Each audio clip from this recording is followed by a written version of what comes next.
Actor ஸ்ரீக்கு என்னதான் ஆச்சு அப்படின்ற மாதிரி நிறைய பேர் பேசினாங்க. அவருடைய ஹெல்த் பத்தியும் சரி, அவருடைய பர்சனல் ப்ரொஃபஷனல் எல்லா விஷயத்த பத்தியும் நம்ம கேள்விப்பட்டிருப்போம். அது எல்லாத்துக்கும் முற்றுப்புள்ளி வைக்கிற மாதிரியும் பதில் கொடுக்கிற மாதிரியும் டைரக்டர் லோகேஷ் கனகராஜ் போட்டிருக்க இந்த ட்வீட் இப்போ சமூக வலைத்தளங்கள்ல வைரலா இருக்கு.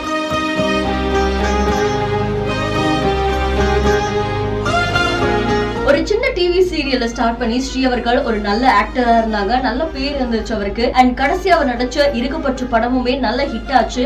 அண்ட் அதுக்கப்புறம் ஸ்ரீ அவர்கள் எங்க போனாங்க அப்படின்ற மாதிரி நிறைய பேர் தேட ஆரம்பிச்சாங்க. அண்ட் ரீசெண்டா அவர் போட்ட இந்த வீடியோ சமூக வலைத்தளங்கள்ல வைரலா பரவுச்சு. அண்ட் அவருடைய ஹெல்த் பத்தி நிறைய பேர் பேச ஆரம்பிச்சாங்க. இதுல அவங்களுடைய ஃபேமிலி மெம்பர்ஸ் என்ன சொல்லிருக்காங்கன்னா, ஸ்ரீ அவர்கள் இப்போ மெடிக்கல் ட்ரீட்மெண்ட்ல இருக்காங்களாமா. அதனால அவருடைய பிரைவசியை மதிச்சு அவரை பத்தி ஏதாவது ஒரு தப்பான தகவல் பரவ இருந்ததுன்னா அதை உடனே டெலீட் பண்ணுங்கன்னு எல்லா மீடியா சேனலுக்கும் சொல்லியிருக்காங்க. இந்த ஒரு விஷயத்துக்கு எல்லாரும் சப்போர்ட் பண்ணுங்க அப்படின்னு சொல்லி ஸ்ரீயோட ஃப்ரெண்ட்ஸ் அண்ட் ஃபேமிலிஸ் இப்படி ஒரு விஷயத்த சொல்லியிருக்காங்கன்னு லோகேஷ் கனகராஜ் அவர்கள் இந்த அறிக்கையை வெளியிட்டிருக்காங்க.